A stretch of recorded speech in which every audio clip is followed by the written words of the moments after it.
The computed radiography. Brief history. Modern computed radiography can be traced to 1973, when George Luckie, the research scientist at Eastman Kodak Company, filed a patent application which states, the temporary storage medium, such as an infrared stimulable phosphor or thermoluminescent material, is exposed to an incident pattern of high-energy radiation. A time interval after exposure, the small area beam of long-wavelength radiation or heat scans the screen to release the stored energy as light. In 1975, when George's patent was approved, Kodak also patented the first scanned storage phosphor system, thus giving birth to modern computed radiography. Hello, my name is Dr. Vimal Patel. I am a radiologist at Gateway Radiology in Pinellas Park, Florida. Today we are going to talk about what computed radiography is. Computed radiography is an imaging modality in radiology that now is utilized more and more often. If you ever had an X-ray taken in the past, you may have gone to an imaging center or in a hospital where they took an X-ray, where they used to put films inside a cassette and they told you to hold your breath and then they would take an X-ray. Well, that is pretty much the same thing in computed radiography, but now those films are not being used anymore. So in the days of where the black and white films are hung, computed radiography allows the images to be seen directly on a computer monitor, such as the one behind me. The image is taken the same way. Computed radiography does involve ionizing radiation, where X-rays are generated to perform imaging of your body parts. Once that information is obtained, in the past it used to be on a film. Today, computer radiography allows usage of what is called an imaging plate to obtain that information. The imaging plate is similar to the films that were used in conventional radiography in that it has to be inserted and then the X-rays are generated to take the image.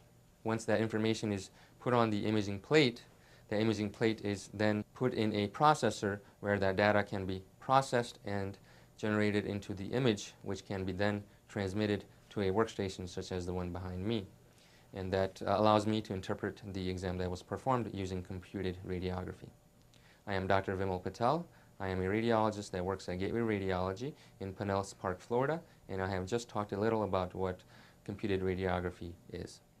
The computed radiography components. Cassettes with the photostimulable phosphor plates.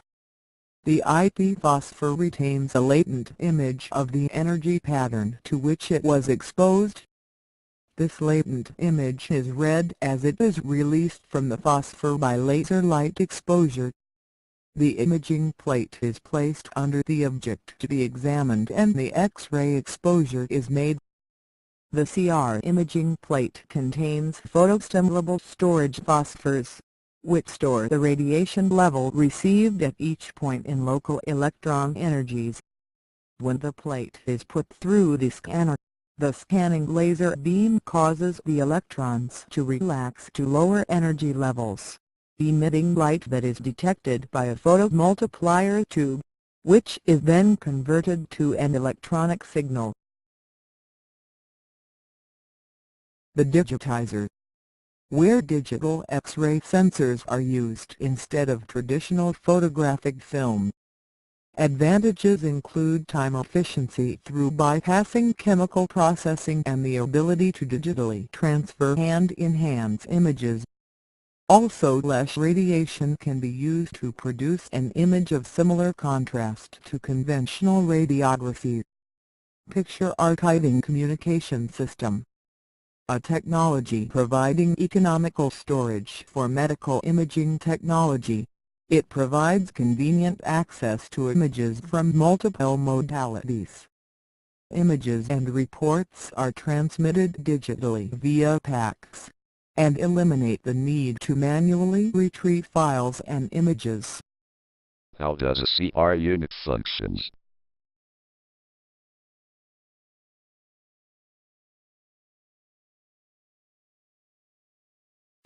Turning the beater on is really simple, but you do need to remember to turn both halves on.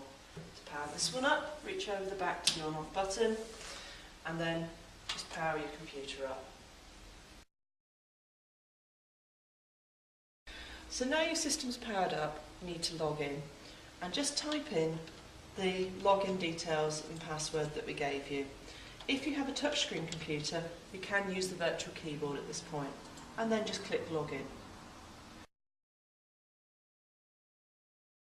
If you want to input a new patient, because you've got some x-rays you're taking, just hit new, and then input the patient's ID, last name, first name. We tend to have these set to be required fields, and we can add other things in to be required fields too. So we'll go for BCF for this patient, and then just hit require study. Now you're in your image acquisition page, you can choose the body part that you're about to process. So we'll use forelimb and foot DP. All of the things that within here we can actually customise if you want us to. And you can add additional shots as well. And now we'll process our plate. So once you've chosen your body part and making sure that your projection's highlighted, all you need to do is input your plate. Red arrow to red arrow, and simply push it in until it stops, and then give it a little shove, and the machine will start processing the plate. As you can see, your image is now starting to appear here, and in a moment this will load into the main screen. And here's your first shot of your image.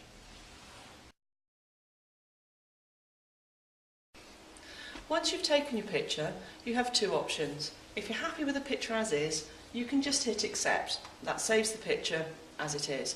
And later on, if you want to, you can always go back and reprocess it again. Alternatively, if the picture's incorrectly orientated or you want to make some changes at this point, all you do is click on to reprocess, give the machine a moment to move into the next page, and then you're ready to reprocess your image. Along the top here, you've got a selection of tabs that give you different options as to different things you can do with the picture. First of all, I tend to always edit my mask. The system provides a mask which should match up to your collimation, but sometimes there's things you want to crop off, you know, you've got a sandbag in the picture. So all you need to do is hit edit mask, and then you can drag, using the mouse, this in, your collimation box in, so that you can tidy your picture up. Once you're happy, if you hit process, it'll apply the new black mask to the picture, so it looks a little bit tidier. The next screen across takes you into your windowing, and this is useful if your exposure's slightly out, so you can just tweak the picture, and you can just see the background changing as I'm playing. As it's quite a nice exposure, I won't make too many changes, just want to make sure it's nicely balanced. Additionally, at this point, I can magnify the picture up and pan it around if I want to look at one area closer, or just return it back to how it was. Next tab along is your annotation, rotating and flipping button. So you can rotate the picture around if it was the wrong way round, or flip the picture if you need to mirror it. The best way to view an image is always with the dog walking off the left-hand side of the screen. And if you always rotate your pictures around to be that orientation, the next time you go to view them, they're automatically the right way up, which does look a lot nicer. And as you can see, the foot is correctly orientated. If you need to add left or right marker, because we managed to miss ours off, easy to do, click onto the marker you need and drop it where you want it on the screen. You can also add arrows, and one of the new functions is the fact that you can stretch your arrow, as you can see here, and move it. And you can add multiple arrows as well. This can be quite nice if you're going to then show the pictures to the owner, that you can have an arrow there to help explain to them where the pathology is. Additionally, you can free type text and drop that onto the picture. You can either use your keyboard or the virtual keyboard. And once you've typed some text in and hit OK, just tap on the screen where you want that to be, and that's where the text will appear. You additionally now, using this button, have the option to change the size of the text. And as you press the button, you can see the text gets smaller and larger. I tend to like to keep the text quite small because you don't want it over the top of anything important in the image. Here is also where the rotation and flip buttons are. So if you want to search for a patient, you'll be on this front page and you've got a couple of different ways of finding your patient. If you click onto a header, it'll actually put the patients into alphabetical order or numerical order or even by study date order. You can also search by status, and scheduled means that your patient doesn't have any pictures yet because you've not actually x-rayed them yet. So don't worry if you think you've lost pictures. I want to actually search for my patient BCF, so I'm just clicking below the patient name and start typing, and you can see it's searched down through. Highlight the patient that you want, highlight the pictures that you want. The more pictures you've got, obviously the more that you'll see. You'll see a little thumbnail here, and then you can go straight to the viewer.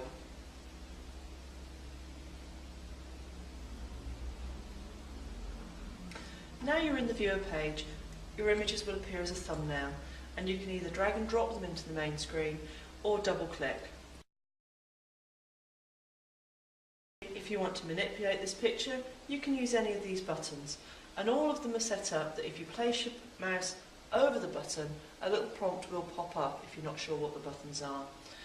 Some of the most common ones are the zoom button, and this enables you to zoom your picture up, and also you have a pan button if you want to pan around. You can also play with your windowing by clicking the windowing button and dynamic window width level. And you can see you can really darken the picture down if you want to, and how wide a range you can go. I don't think we'll go for that one. You can also do measurements through the measuring tool, and you have a selection of different types of measurements that you can perform.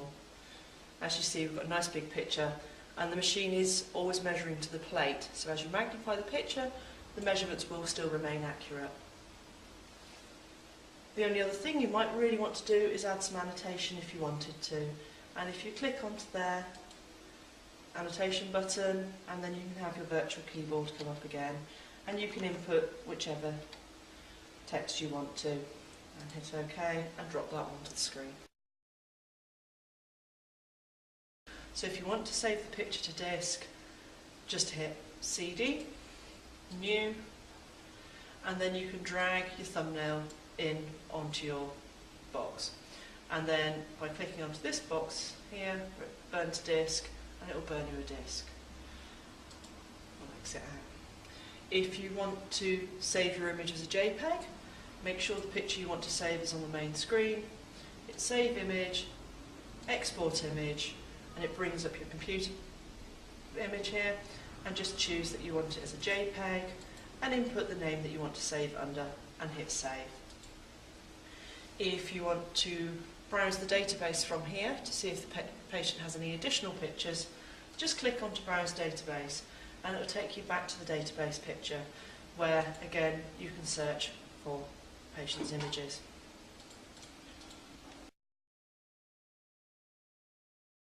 If you want to burn your patient straight to CD, all you need to do is highlight the patients that you want, and you can highlight multiple patients, and then just click Burn Media. And what the system will do is automatically load all their pictures in and straight into this box. And then just click on the green tick there, and they'll be straight away burnt to disk. If you want to export images as DICOMs onto a memory stick or onto another location within your network, all you need to do is highlight the patient and the pictures you want. You can highlight multiple patients, and go to Send to and Group Images. You'll then get a folder box pop up from your computer, and if you select your computer and locate your removable disk, and then just click OK. You can obviously make a folder on there, naming it however you want, and then export the images as DICOMs. If you have a lot of pictures, this can take a little while because they are very large format.